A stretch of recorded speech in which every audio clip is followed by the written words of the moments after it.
All right, classic rock into Christmas songs, go. Let's hang the lights together. Rolling Stones, go. Another Gift on the Floor, Pink Floyd, go. Ho ho, the Kinks, go. North Pole, California, Eagles, go. Taking Care of Christmas, BTO, go. Bethlehem Rhapsody, Queen, go. Looks like we slayed it. Barry Manilow, go. Wait a minute, Barry Manilow? That's a classic rock. Looks like we slayed it. Left each other on the way. The following podcast contains graphic descriptions of international celebrating and global merrymaking. It may not be suitable for angry or unhappy audience members. Listener discretion is advised. You've been warned. Have you ever seen any of those foreign films? I don't like them.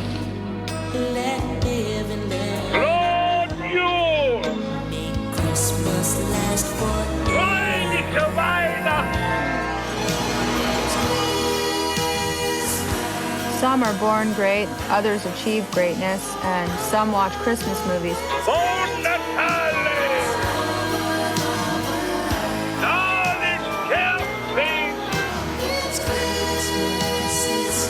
We are the wild and crazy guys. Well, they're both festive, aren't they?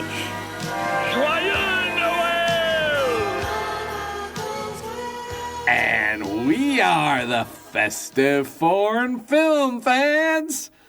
Well, happy April, Mark, and belated Easter. Wow, it is great to be in full throng April. Beautiful, hot, balmy Chicago, snowy April. I am feeling a little guilty because I didn't even send you an Easter card. I didn't get you an Easter basket. So I'm trying to make it up to you. I've set up a little Easter egg hunt here in the studio. I like Except Yes? it's not eggs. I've hidden beers to find instead of eggs. It's what I like to call the bunny's favorite brews. Wow. And whoever collects the most beer, Yes? and there's only one participant, so better be you, will win this beautiful shirt that says Eggspert in retirement. I have to wear these floppy ears? Mark, of course you do. Those are a family tradition. Can't you tell? I think they're like 50 years old. The ears don't even stand up anymore. Well, all I could say is I may need a little blue egg to help them. We have those too. So exactly how many hoppy brews have you already found, Bob? Well, yeah, it is a bit of a one for you and one for me. And since I hit them, I found them all. I mean, here's the deal. You think it's just that we're celebrating Easter. That's not it. We also are celebrating National Poetry Month. Huh? What? It's National Poetry Month. Yes. That's incredible. And so I want to use this episode to toast the vital role that poets and poetry play in our culture. So you got to get searching so you have something to cheer with me. Well, wait. What vital role have poets and poetry played in our culture? I'm not sure. Well, Mark, I am so glad you asked because since we review movies, I am going to use an example from a movie, The Dead Poets Society. And in that film, you know, the late Robin Williams, what he would say is that we read and write poetry because the human race is filled with passion. And he describes that poetry, beauty, romance, love are what we stay alive for. And so I, for one, want to stay alive. And two, That's a good goal. So I want more poetry, beauty, romance, and love in my life. Who wouldn't? Robin Williams was quoting from a real poem called Oh Me, Oh Life by Walt Whitman. Now, Whitman asks, what does any of this matter in life? And what is it all for? Listeners are here going, wait. I turned in to hear about Christmas, and this seems like a pretty depressing topic. But it's not, because the poem also provides us the answer. Whitman writes, what is it all for? That you are here, that life exists, an identity, that the powerful play goes on, and you may contribute a verse. So he's telling us how we need to realize that in the powerful play of life, we all have a part. We all have a role. Am I just getting too many for you? My mouth is agape. So Robin Williams' character, he repeats that last line of the poem, and he asks his students the very same question. What will your verse be? Essentially, he's asking, what will be our unique contribution to this world? I mean, people often get caught up in the whole concept of what is my purpose? Think about what Whitman is saying. He's saying, you don't look for the meaning to our lives, but what will we contribute? And it doesn't have to be huge or earth-shattering. It can be large or small. To me, I always think about this poem and what he asks. It's an example of how poetry can evoke such a deep emotional response with just a few words. He poses a really deep, powerful question in a very simple fashion. He's able to capture that emotion and portray thought-provoking ideas for me in a way that's more meaningful because I don't have to read a lot. I just think about the few words he puts out there that really capsulize what he's saying. What will our verse be? Is it our podcast? Is it the stories that we tell others? Will that be our verse? Or is it our children and the lives that we leave behind? Maybe it's all the various people we have met and touched throughout our lives and how we changed or inspired them. Will this be our verse? Tell me, get me through this, Bob, or I won't sleep tonight. What will our verse be? Yes. To drink all the various Easter beers that we have hidden in the studio. That's me, Shallow Mark. I haven't found what my verse will be. I'm hoping it comes to me soon. All I know is that, oh me, oh life, does affirm that lives matter. Yes. And we all have the ability to add something meaningful to the world. And I think that is the takeaway. We all add something meaningful. We contribute without even knowing it. We're all a character in a giant play. Walt Whitman, he wants us to know that the world is not just shaped by big, important news events like we have way too many of every single day, but also through the everyday actions of ordinary people like you. Like me? I'm making a difference? And me. The world has seen many lives, and ours is just another one. We provide our verse every day, but I'm saying we need to fashion it like a poem. That although it may be brief, we still want our verse to have impact. So, Mark, happy National Poetry Month. Thank you. I have to tell you, I didn't expect to talk about poetry, but two things. One, I do love reading poetry, and I grew up right next to my cousin. So my side of the Chandler family had 6 kids. That side of the Chandler family had 7, so there's 13 kids and 2 3-bedroom houses. My eldest cousin. You were like the gang of the block. We all looked alike, too. We're all interchangeable. But my cousin Kathy is a poet. I think she has 6 collections of poetry that she's released over her life. Wait, she's like a real poet? A real poet. She's been published multiple times. I think she even has a Wikipedia page, which I don't. I never heard this before, Mark. Yeah, and she's written about things in her life. Her husband, Hugo, is from Colombia, and she talks about things in Colombia. She's written multiple poems, very meaningful to me, about the town we grew up in, the street we lived on, and even very healing poetry about our cousin Tommy, who was killed in the Vietnam War. She is amazing. And my mom, who also wrote a lot of poetry as a child, as an adult. And You've hidden this from me all these years, Mark. Well, we don't talk about it. It's like you don't go up and say, hey, can I tell you about my cousin who's a poet? But we have to because it's National Poetry Month. My mom, one Christmas, close when she died, she gave us a framed poem called Before the Twist.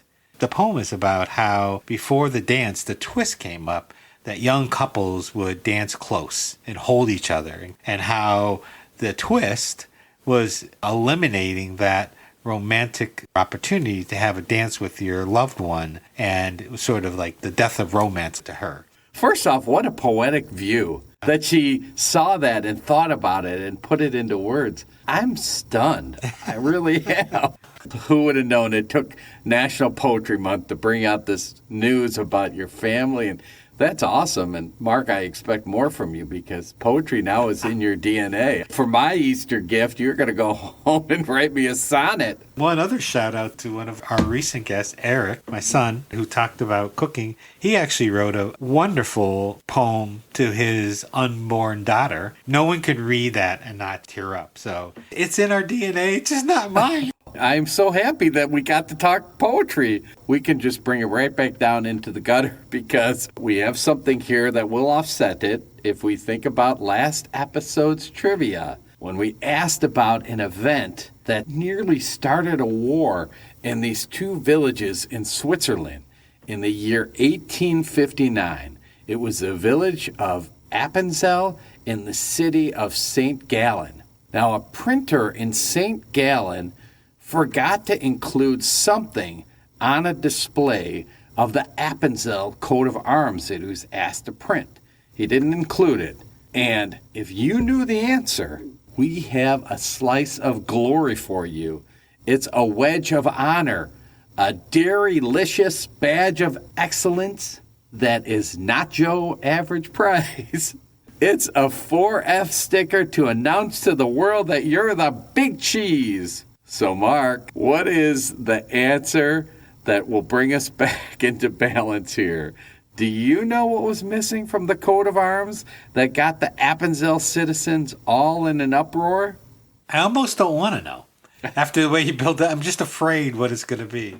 Well, you should be, because what didn't appear on the coat of arms was the bear's red penis. Yes, printer somehow forgot to include it, and they were about to go to war, except the printer apologized and said it was inadvertent, and St. Gallen destroyed every copy of the picture that they could find. They were emasculated by the absence of the bear penis. The red penis. Hey, that's our new band. The Red Bear Penis. Come see us this summer. So, Mark, our Festive Fans world is in order because the opposing forces of deep, emotional poetry is now balanced with the crass immaturity of the bear penis. So, see, we're back in harmony. We're back in balance. So now we can go to tonight's country. And it's a new country because it really came out of the war there in the 1990s. It is Bosnia and Herzegovina, which is a mountainous Balkan country with a very diverse mix of Bosniak, Serb, and Croat traditions. And it carries a very heavy emotional legacy of that 1990s war, as we see illustrated in tonight's movie. Want to watch a Christmas movie? Christmas movies are our bread and butter.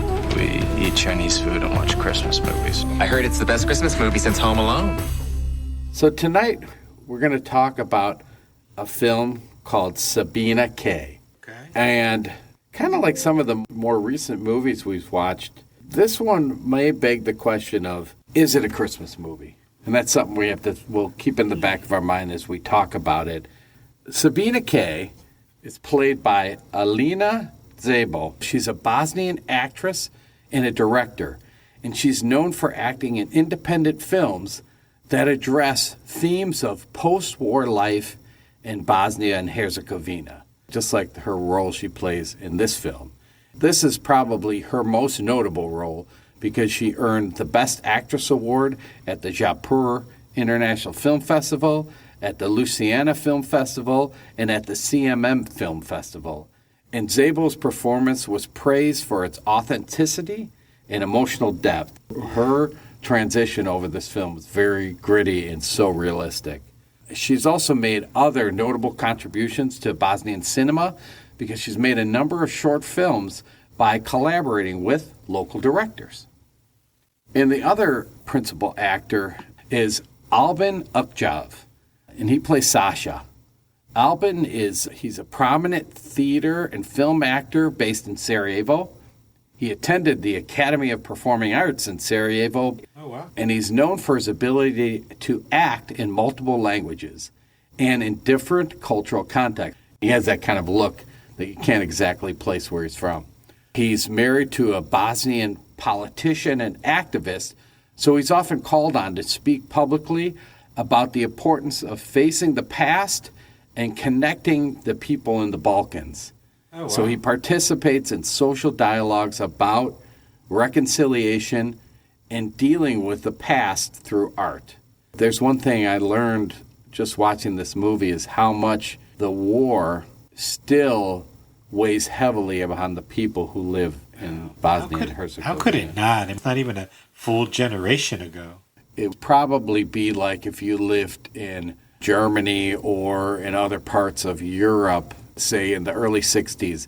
The World War II was 20 years ago, but it still hung over. It was very fresh in a number of people's minds there.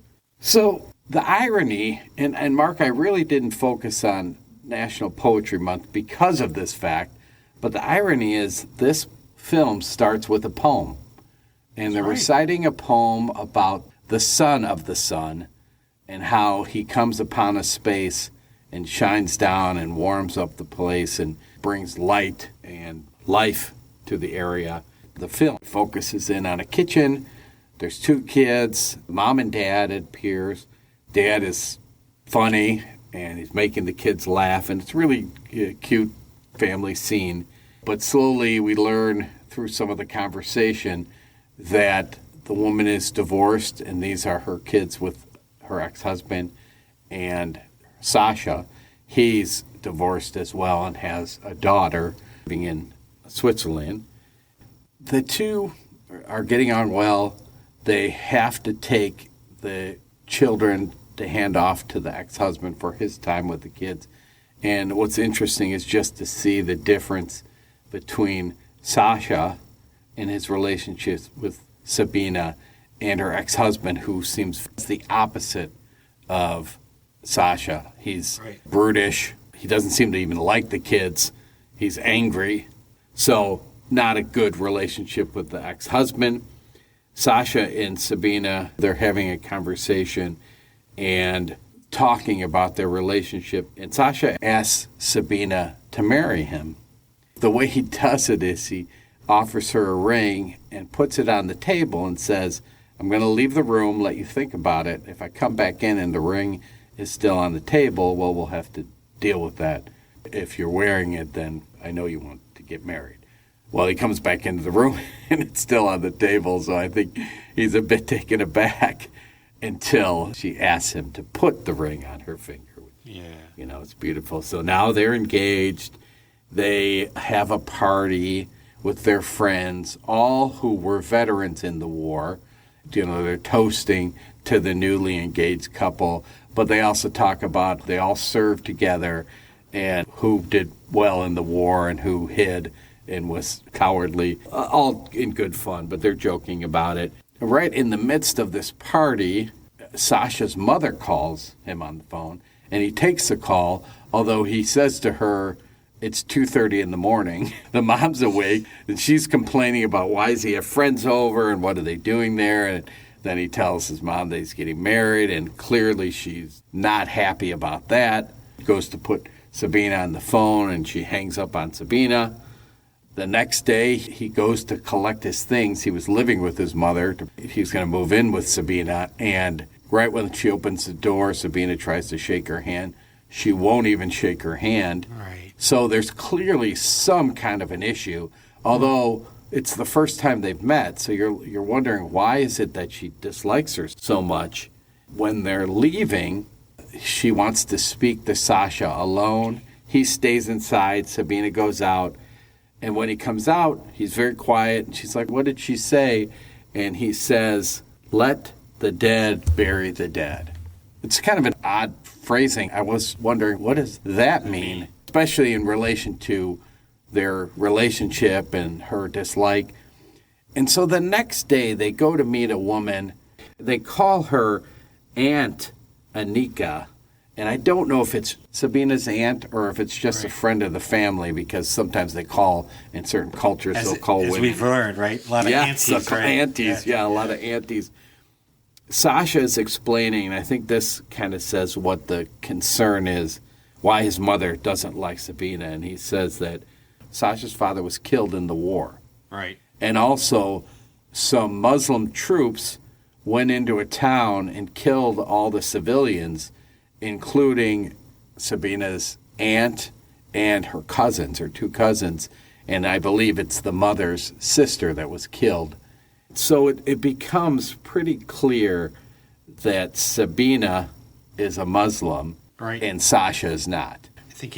I think that he's Christian. The tip-off is Sabina's mom, she doesn't like them either, and she tells her that she's stupid to be with Sasha because the cross will always betray you. So to me, that's the reference. He's a Christian and that he'll always betray her. They're going to get married. They don't care about the way the family feels. And the aunt is going to help them. They're going to go out of town, and she's going to have a wedding for them. And so the plan is Sasha has to go get his documents from Zagreb. So he's going to go there. Sabina has to go on a business trip. She'll go on a business trip. He'll go to Zagreb, and then they'll go meet at the aunt's and get married. She leaves on the business trip, and it's a very classic scene. She's leaving on a bus, and he chases after her, and she's putting her hand on the window, and he has his hand on the window. She leaves. She goes on her business trip, and this is kind of interesting as well because she meets with a client, and he's like, you made an excellent presentation. I'm definitely ready to sign on the contract, which excites her. This is great. He says, although there are some additional conditions that you have to provide in order for him to sign the contract. And she's like, are these conditions put in the contract? And he goes, no. Some things that you give, they're unstated. They don't go in the contract. Yes, they're understandings. Well, essentially, he wants her to stay in his hotel for a few days. He'll put her up in the penthouse, and she's like, what about your wife? Is she going to be involved? And he goes, yeah, if you insist. I didn't expect that. I did not expect that at all. And somehow I don't think that would be true. He's pressuring her, and she's like, no, I'm leaving. I'm going to get married. She leaves, gets to the aunt's house. Sasha's not there, but they weren't sure when they both arrived there. So she waits, and he doesn't call, and she waits, and days go by. And the aunt, she calls up the mom and pretends that she is the mother of another soldier who was in the war with Sasha and looking for Sasha. The mother knows it's Sabina, hangs up on her. When Sabina finally goes home and goes into her apartment, all of Sasha's things are gone. Right. All his clothes and everything. The only thing he left was a pair of gloves. They seemed so in love, but she hears nothing from him. And she goes to the mom's house to try to find out where he went, and the mom calls her a Muslim whore. And she's just beside herself, cannot understand what has happened here. Then she faints at work and discovers that she's pregnant. So she goes home to see her parents and her mother, who is so supportive. The cross, he can't even stick around to pay for your abortion. And she's like, I'm not having an abortion.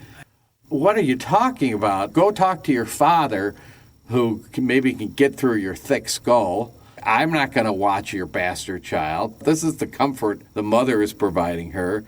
And the father, she goes in, and clearly the father is kinder and has a better relationship with his daughter. But he also hands her money to get an abortion and says not to tell her mother. She's like, no, I am not going to abort this baby. And after she discovers she's pregnant, it's a whole series of just terrible things that happen to her. She loses her job. And she loses her job when she's 8 months pregnant. This happens because she's on a contract, and they just don't renew her contract. Now, clearly she was doing well at the job, because they sent her on this trip. Now they're like, you should feel lucky to even have any work. So many people out of work, and we can't deal with someone on maternity leave, so we're not renewing your contract. She loses her job. Her ex-husband, he sues her for child support, yeah, which essentially causes her to give up her children. And there's such a sad scene where she says goodbye, knowing that I have no money. I'm having this child. I'm not going to see you again. Then she goes to the pharmacist to get medication for her cramps, and she's buying more medication than she needs. Clearly, she's going to try to harm herself. She goes out to a restaurant. She takes more than the pills than she needs, and she's seeing all the various people, her mother, his mother, Sasha, all appearing in her mind, and she collapses. She's lucky, though. One of her old friends from the night that they had the engagement party is there and sees her. Right. They call an ambulance, and this is the first the friends are starting to learn any of this has happened, that Sasha is gone, that she's pregnant. They all show up, and they come, and they're talking about Christmas. Bring her a gift, and talking about Christmas, and it's kind of funny because I think they're a combination of all different faiths. They're talking about how is Christmas on the 25th or is it on January 7th? And some of them celebrate one way and some celebrate the other. And even one of the guys, and he says, and we have Muslims, we have Christians, and others. So I'm not sure. I don't even know what he was. I think he was an atheist. I think maybe he was. Yeah. So the friends are trying to connect with her, and they're very nice, very interested in her. Well, while she's there, she watches midnight mass on Christmas Eve across the street from the hospital. And she thinks about, there was a time in the world when there was a woman who was pregnant, who needed help and was alone, and God was there for her. And she's like, will someone be there for me? And she's hoping that that's going to be the case. And the next morning when she's being released from the hospital, her landlord shows up and says, oh, yeah, I heard about what happened to you. I'm really sorry, but I've rented your apartment to a family. Just kicked her out of the apartment. So she has no place to go. She's 8 months pregnant. It's December. There's not snow on the ground, but it's cold. She rides the bus all day. She sleeps in an abandoned, war-torn building, sets a fire. One time a guy on one of the bus drivers realizes that all she's doing is riding it back and forth all day and allows her a place to sleep. She's withering away. You can see her. She's getting dark circles under her eyes. She's not eating. While she's going through this and just going downhill, the friend who saw her collapse is trying to find her. Right. And he's gone to the police. He went to her apartment when he finds out she's not there and there's a whole other family there. He tells a woman and gives her money to the police station. If you ever hear from this woman, if you hear of her, call me and let me know. Well, Sabina takes pills again, and this time she's admitted to the hospital. They call the friend and tell him, and he comes to see her, and luckily she's saved. So she gets out of the hospital, and she goes to the friend's house, and they feed her, and she goes to sleep and starts to have visions of being on the train tracks and the train leaving with all the family. Then she has a vision. You don't see who it is, but it's a Christ-like figure that comes down and touches her, and that's when they break into the room and get her off to the hospital. Right. She has the baby. Baby's healthy, baby boy. All her friends show up. She tells them about the vision. And then the last scene is her father shows up with her 2 children. She has the baby. It's kind of a happy ending after these various times she tried to take her own life. But the man who's mopping the floor in the hospital right outside her room, you realize there's been various times you had seen him in the restaurant watching her, on the bus watching her, and at this point watching her, and he looks like a Jesus-type figure. And that's how it ends. Yeah. And so, Mark, Is this festive? So I saw Sabina K under the premise of this being a religious experience. And the other thing, too, is, right, this story isn't necessarily 100% true, but it is based off a real person. I should say that it ends and it talks about she set up a place for unwed mothers. Right, unwed mothers, homeless mothers. Yeah. Like that. So to me, it is sort of like, gosh, is this story of Jesus' birth, someone who's on their own, even though there's not a Joseph. It's a very touching movie. I'm going to say that this has enough festive feelings in it for me to say it is a festive movie. What I will tell you is, because her experience is so harrowing, at first I would say, no, it absolutely is not festive. But you know what kind of made it for me? There were two things. One, when she's watching the people going to church, the midnight mass, and she's a Muslim woman, and in fact, the war was all the various faiths fighting each other in this small area, fighting each other for land. There's a lot of animosity buried. So you look at this woman, and that experience, watching, thinking about there was someone like me selected to be the mother of his son, that was very touching. And Mark, that last scene when I suddenly realized I didn't connect that same guy until I saw him mopping, and it all connected. And he was the guy in the vision, too. You just don't see him. So those two things wrapped it up for me, and I'm like, yep, festive. Yeah, definitely. But the bigger question, I suppose, is even though it's festive, how did it make you feel? So anxious because you're watching a movie and you want there to be a happy ending or closure. It made me anxious because we never know what happened to Sasha. We don't know what happened to Sasha. We watch her essentially wither away. I mean, There's such a sad scene where she have some time with her kids and she makes them food and there isn't enough for her to eat herself. And the kids are like, Mom, aren't you going to eat? And doesn't the baby need food? It's so sad. Okay, when's the point where something miraculous is going to happen? Sasha comes back and something positive is going to lift this up. It really doesn't happen. Made me feel just distraught for how horrible things keep getting for her. Yeah. The one bright spot I thought was her friends. Yeah. The friends really did rally a couple of times, and it made me wonder why she didn't reach out to them. And I get it's pride. Yeah. She doesn't want to be a burden, all that. But it was so sad because they cared about her.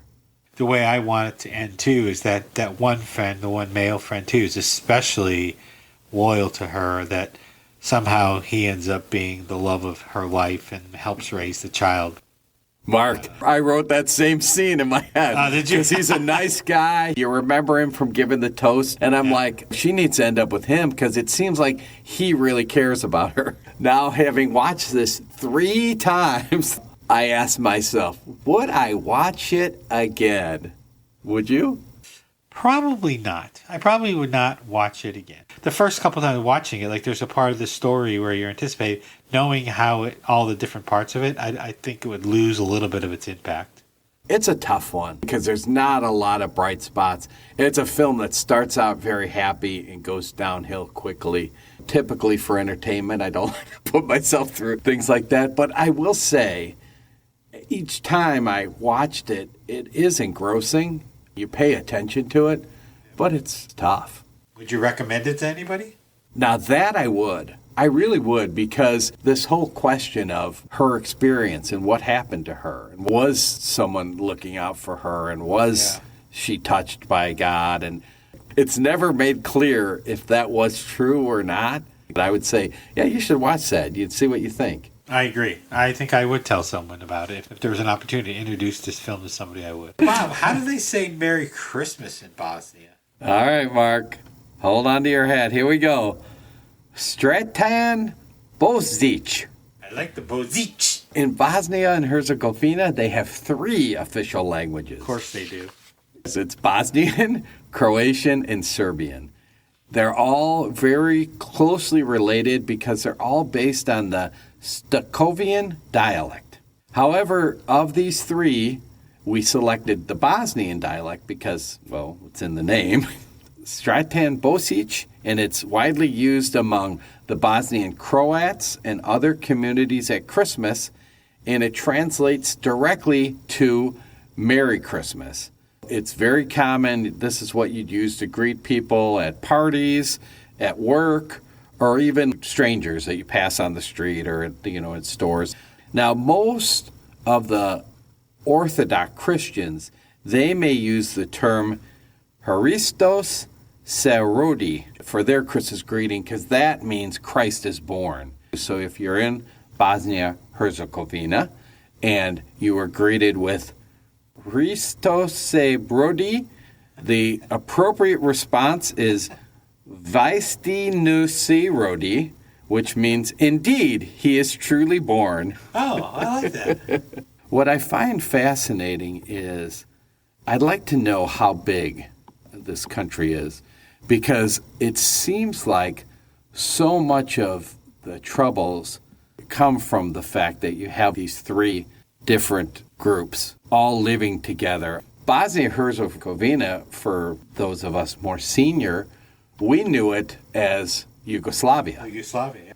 Mark, Bosnia-Herzegovina is composed of Muslims, those are the Bosniaks, Catholics, which are the Croats, and then Orthodox Christians, the Serbs, all living together. This has led to that discussion in the movie. Christmas there is held on two different dates. Right. Catholics celebrate on the 25th, and the Orthodox Christians will have their Christmas 2 weeks later on January 7th. The Catholics, we use the Gregorian calendar, which states that Christ's birth was on December 25th. The Orthodox, they follow that earlier Julian calendar. And the Muslims in Bosnia-Herzegovina do not celebrate Christmas as a religious holiday, obviously. However, due to the country's multiculturalism, many Bosnian Muslims will join their Christian friends for festive gatherings, share a meal, or exchange gifts. Because they're neighbors, they're friends, they work together, they often will share in the festivities. So you get a whole fusion of customs, food, and celebrations during the holiday season. Now, obviously, 20 years ago, that wasn't the case. But I think there has been a real effort to try to overcome some of those past differences. Since 2011, the Sarajevo Holiday Market has become a major Christmas event in Bosnia. It has festive lights, local Bosnian crafts, and traditional food and drink.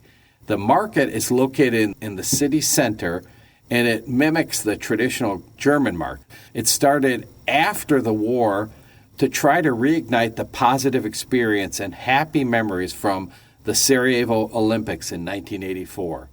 So if you think about it, one of the high points for Yugoslavia was when they got to sponsor the Olympics in 84. So they had that great experience. They sponsored the Olympics. 10 years later, they're in the midst of a war that not only tears their country apart, but there's tales of like how they used the Olympic facilities in the war. I remember seeing the Olympic Village and the different venues just blown apart. Yeah. It was so sad. So sad. And what's amazing is you think about how quickly things unraveled. They all talk about 84 as being a wonderful time, and then boom. But Coca-Cola sponsors the Santa House there. And it's interesting because it's almost like Coke has tried to make a real strong effort to create these positive experience there in Bosnia-Herzegovina. So it's a unique attraction. It draws tourists and locals who come to experience the worldwide symbol of Christmas, Santa Claus, and Coca-Cola, all adorned in the colors of the Coca-Cola brand, commercialism, and Santa Claus. Bosnia is the commercial and social heart of Sarajevo, and it's the city's main attraction. The name Bosnia means main market in Turkish, and despite its origins and the Muslim Ottomans, it has a special Christmas atmosphere with its open-air markets, mulled wine stalls, and shops where the craftsmen will make and sell their products right there. And this historic marketplace is especially magical in the evenings when the entire area is transformed. They have twinkling lights that go on. You got these craftsmen making the things right there And it's also a well-preserved example of the Oriental architecture of the Balkans. And this is when they talk about the crossroads between East and West. This is one of those places in the Balkans where you have both influences. The Ottoman-style buildings in the Bosnia-Herzegovina, they're hundreds of years old, and the stalls line very narrow cobblestone streets that branch in all directions, creating like a giant maze.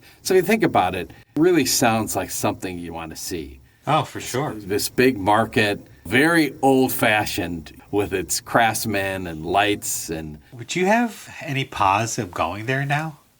well, yes, I would. It's a tough thing. You know, and I'd love to go and experience all the various things in various places. I don't think they've overcome their issues yet. There may come a time. They're trying very hard. In Bosnia and Herzegovina, the benjak is a oak branch or tree that is cut on Christmas Eve morning and burned that evening to symbolize warmth, light, and the birth of Christ. Oh. It is so fascinating how many countries we discover where cutting branches and doing something with the branches and burning the wood is all part of the ritual. Isn't that amazing? Really cool, yeah. It is. So as the log burns, sparks are seen as symbols of future prosperity, health, happiness, and the return of the sun. It represents the wood that was brought by the shepherds to warm the cave where Jesus was born. Now, I've never heard that before either, like that the shepherds brought wood for a fire for Jesus. Never. The banjek is brought into the home, often accompanied by straw to represent the manger. So another type of banjek that has been developed to replace the traditional log, because now in some of the modern homes, and especially in areas where they're multi-units, they don't have fireplaces. So they have these cluster of oak twigs. You bring it in on Christmas Eve, you decorate the house with it, and you keep it for the whole year until the next one you go out and buy one. It's bound together with twigs and several stalks of straw that reference back to the straw from the manger. Since the early 1990s, local communities have public celebrations on Christmas Eve where you gather around the fire where the banjak is being burned and you socialize, and it's a way to bring the community together. And the name itself is associated with a word which means to stay awake. And why were they staying awake? Why? They were keeping the vigil, awaiting Jesus' birth. With all the cultural things we talk about, Mark, if I could remember all these, I'd like to adopt like half of them to be doing, you know? Yeah. Here's our best part, the food. On Christmas Day, the Bosnian Herzegovinans like to eat sarma. Sarma is a pickled cabbage roll filled with rice, spices, and ground meat. These classic meat-stuffed cabbage rolls are often layered in sauerkraut and tomato sauce. Other ingredients include onions, rice, and potatoes, along with paprika and vegeta to flavor and give the sarma a deep red-orange appearance. The tangy flavors of the cabbage combined with the hearty filling makes sarma an irresistible staple of any Christmas table. So, Bob, I don't know if you're really liking this, but this sounds delicious to me. Oh, Mark, I know it. It's cabbage and sauerkraut. This sounds very close to what Sue's family would call pigs in a blanket, which is boiled cabbage. And inside the boiled cabbage, you would put meat and onions. You roll it up and then bake it with a tomato sauce over it. That sounds exactly like that. Sarma is not going to the top of my list. There's got to be other things. Is there any other food? There is seznica. Seznica is a traditional bread baked on Christmas mornings. So they make it, they're busy on Christmas. They're getting their branch, they're getting their bread. So the round loaf is typically made of wheat, often filled with various seeds like sesame, sunflower, or pumpkin. It is served during Christmas dinner, and it's common for a coin in rice paper to be hidden in the dough for good luck. The seznica, it's rotated 3 times counterclockwise before being broken among the family members. It is broken and not cut, and the finder of the coin is promised prosperity for the upcoming year, and some families will decorate the bread with a piece of dough in the shape of a cross. wheat, or grapes. Wow. It's a bread with seeds in it that you spin it around and break it. I love all these things. Now this one I like. For dessert, they have sapi, or medjida sapi, meaning grandmother paws. These are traditional Bosnian walnut Christmas cookies, known for their distinctive paw-like appearance. They are soft, shortbread-style biscuits, and they're made with ground walnuts, butter or lard, and lemon zest.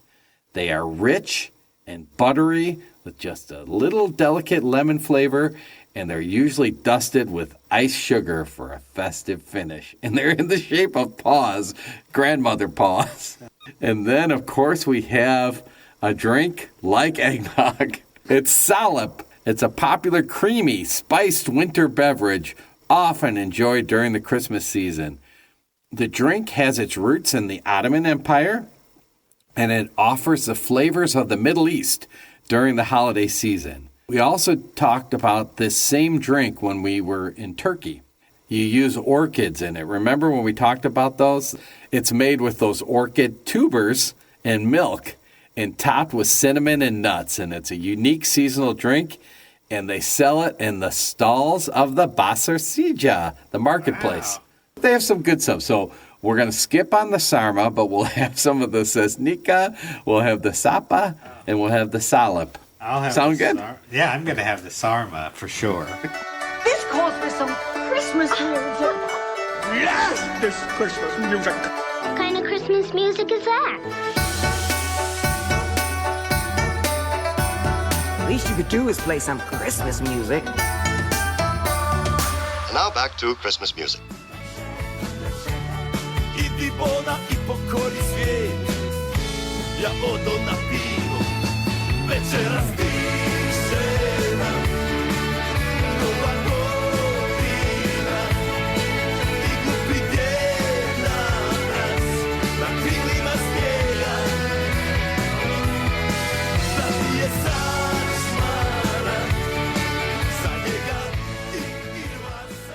All right, so Mark, that song was Nova Godina, New Year's, and it's by Zebranjano Pasenji. The band is called No Smoking.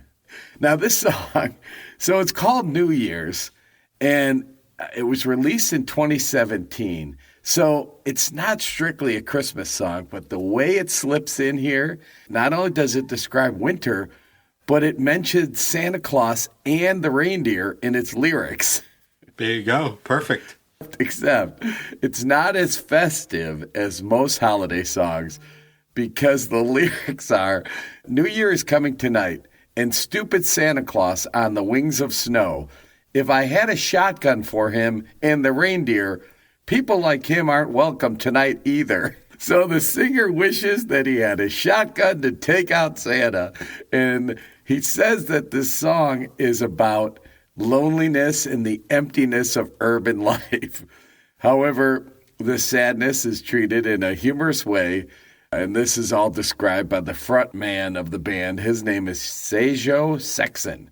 And he says, hey, the song is a great one to listen to on New Year's Eve because it tells us that a person should not, even in moments when he thinks that all his ships have sunk, lose optimism and welcome the new year with a smile on his face. That's a bright way of looking at things. It's a bright way, but also you got to shoot Santa. He's definitely on the naughty list. When all your ships have sunk and don't lose your optimism, shoot Santa and his reindeer. But we do have an uplifting note. Mark, for the first time ever, we have two songs tonight. I'll let you listen to this one. I think you know. It's very familiar.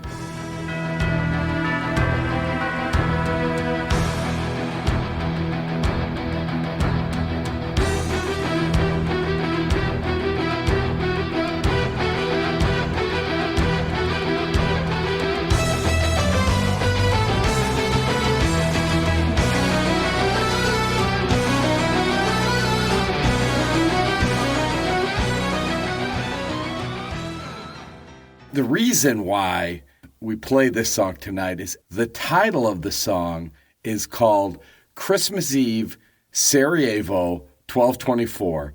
And it's by, as we all know, the Trans-Siberian Orchestra. Now, Mark, did you know anything about this song before tonight? I did. So you knew that this is a real story and what the basis is? Somehow I missed all of that. It was wild for me to find out that it's inspired by a true story of a young Bosnian musician. His name is Vedran Smailovic, who studied music throughout Europe.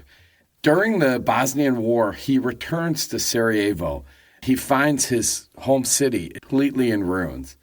And he's so upset about the destruction. And what really gets him angry is because it's not from an outside invader or some kind of natural disaster. This, he feels, is being done by his own people. At that time, the Serbs are shelling Sarajevo every night. What really gets him is there are 22 people who are waiting to get food, and they're killed in a Sarajevo marketplace by a big mortar. So what he decides to do, he refuses to go into the bomb shelters with his family and neighbors. They're begging him. He climbs out. He gets on a pile of rubble that had once been a fountain right in the town square. He takes out his cello, and he begins playing Christmas carols all around him as the city is bombed. It was such a powerful image. We got a man. He's silhouetted. Explosions are going off. He's playing these timeless melodies celebrating Christmas. He's hoping that both sides of the conflict will hear these songs amongst this rubble and devastation of the city that he loves. When a reporter tracked him down because so many people observed him doing this, and he said, this is a way somehow to show that despite everything that was going on, that the spirit of humanity was still alive there. I've always enjoyed that song, but more because I thought it was kind of a cross between classical music and modern music. I had no idea even what it was about. I never really paid attention to it. We were lucky enough to see them in concert, and before they played this song, they gave sort of a little background, like the inspiration for the song. And I have to tell you, the place erupted. I'd say this song was probably the number one song that people reacted to when they played it in concert. It might have been this song, too, where the violinist was in a cage hovering above the middle of the concert venue. You know, I think a lot of people think they're from Europe, but they're really from Florida. You know, it's funny. I thought they were, too, because of the name. Well, now I got two favorite songs. One's about shooting Santa and one about someone being shot at. Mark, guess what? You're the inspiration for Silent Bite tonight. It's Christmas dinner. Eat it, eat it, eat it, eat it. Food they put out for Christmas Eve. Eat it, eat it, eat it, eat it. Most of your major food preparation holidays, Christmas. Eat it. Puts out food for Santa. Eat it. If it's getting cold, reheat it. There's no chili. No, chili's not a festive food. Okay, so Mark, when you purchased the pierogi for our Christmas show, you told me that you found it on Etsy. And if you recall, there was a time, I think the month before, I had searched all over and couldn't find it, even on some of the gourmet Latvian sites. And the whole time, I kept thinking, I didn't even know Etsy offered food. But we're kind of going down a rabbit hole here, and I apologize. But I wanted to find out this whole concept of selling food on Etsy, because I've been captivated with this fact because of how I thought of Etsy. So I decided to kind of look into it. I mean, I knew that they sell custom products. I mean, they've always done that. But baked goods seem just unusual to me, especially international ones. I decided to research this concept, and I'm going to just impart this knowledge on you. What I was surprised by is that, you know, it's only been around since 2005. Maybe for some of our listeners might seem like a long time, like 21 years, but doesn't it seem like it's been around longer than that? I am shocked by that fact. Yeah. I'd agree. So only since 2005. And my initial thought, okay, you go there for your crocheted baby blankets your wooden bird feeders, and your homemade ceramics.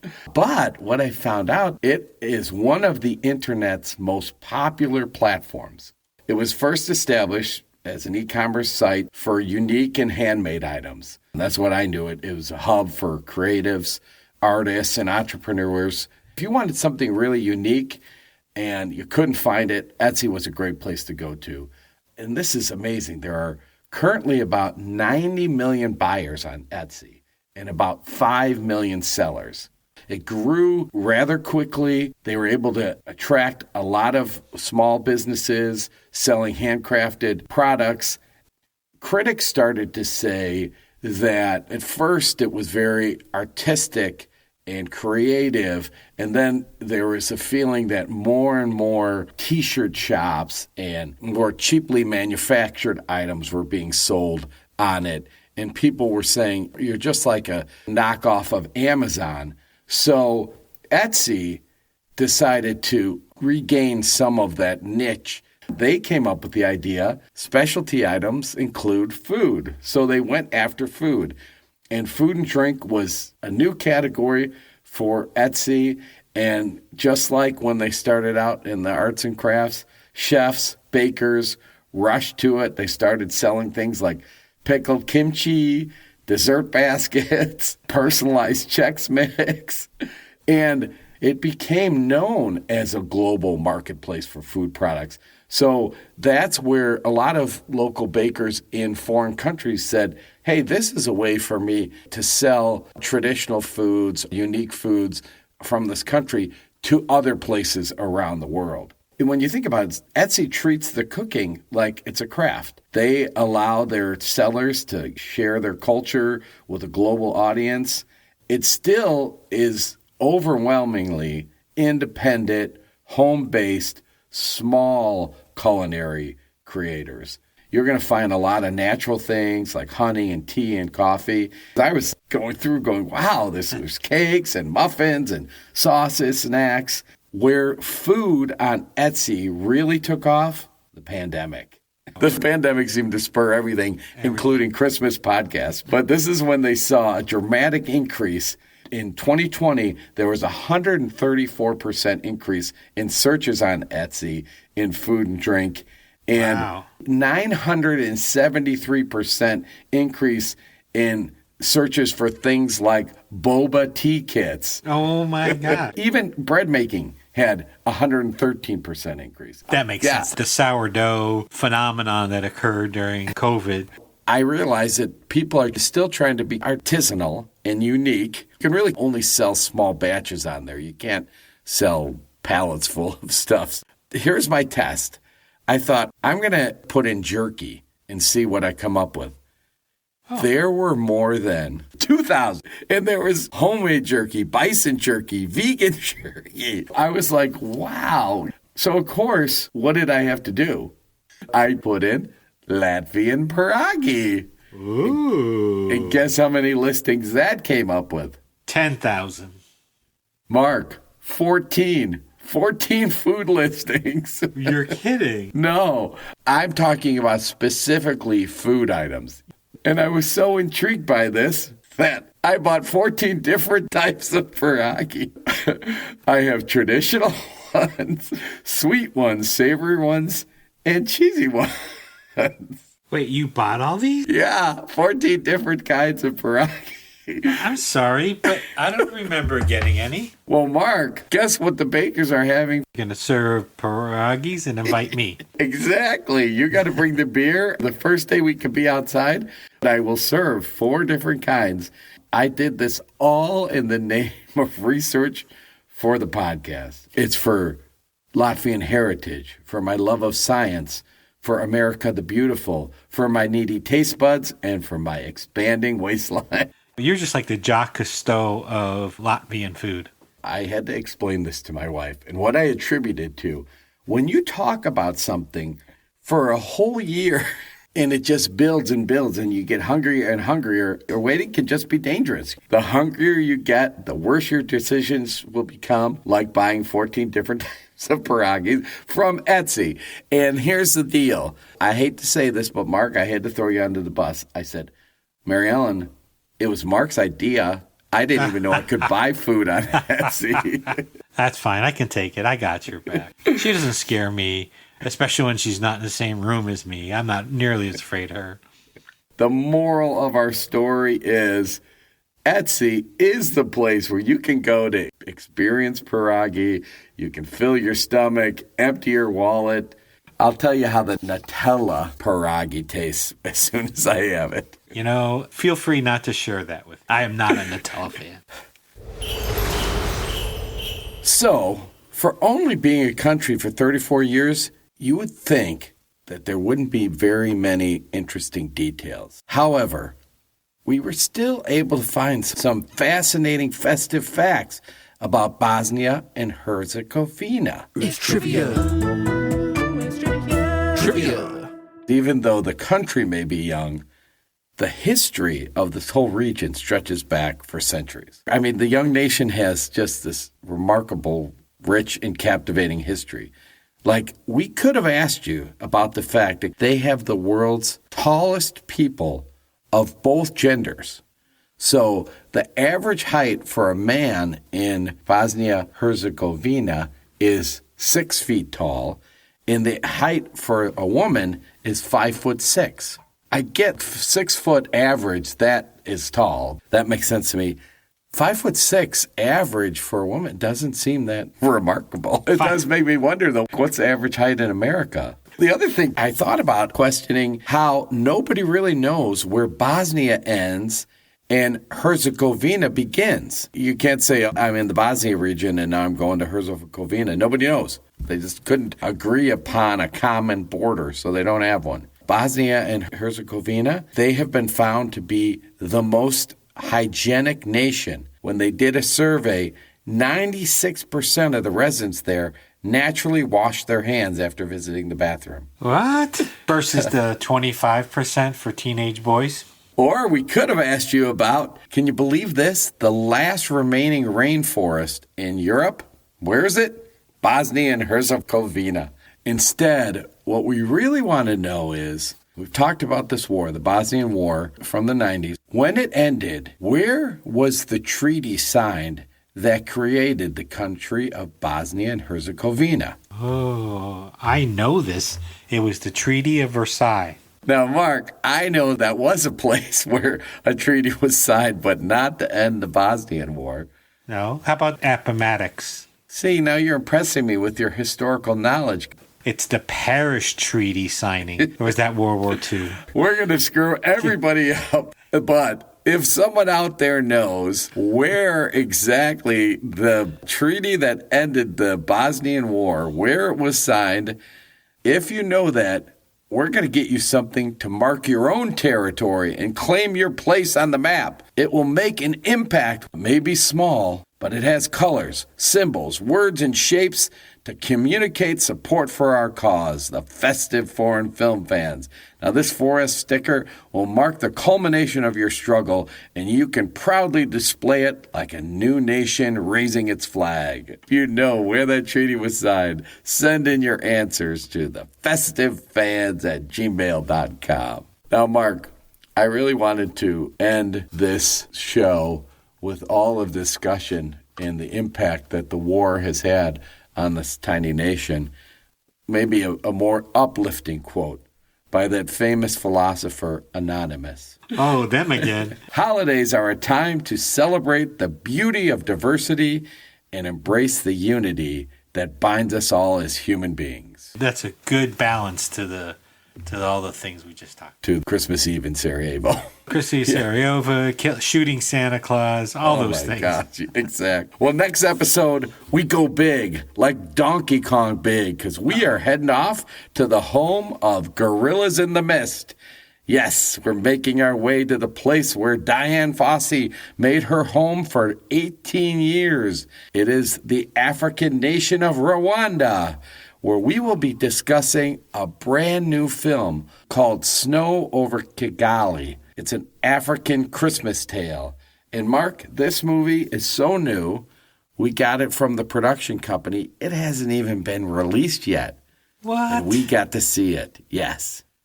You know, Bob, don't get me all riled up again. I mean, you're telling me Festive Foreign Film Fans with Festive Bob and Festive Mark are going to review a film that no one's seen before. I told you we're influencers. I'm telling you, this is going to go into my page 7 of our acceptance speech for Lifetime Achievement and how we're influencing surging industry of foreign films, Christmas foreign films at that. Mark, are we influencers? I think we are, Bob. We just aren't paid like influencers. That's for sure, Bob. But Mark, if we do a good job, I think we might get invited to the premiere. Really? What would we do there? I don't know. I'll collect the tickets. You can sweep up all the popcorn. I'll go. I'll do it. That gets me that much closer. We can vacuum that red carpet. I think because it is, as we started off talking about, it is National Poetry Month, so I decided to end this show with a poem. Twice a month, that's for sure. It's like we're on a Christmas world tour. 3 kings in Spain, fireworks in Peru. Each episode is like a gift for you. It's time to say goodnight, Bob. Good night, Bob. Actually, we're done. Done. It's over. It's over. It's over. Kaput. Finito. It's over. And sound engineering on our show is by Jake Fontana.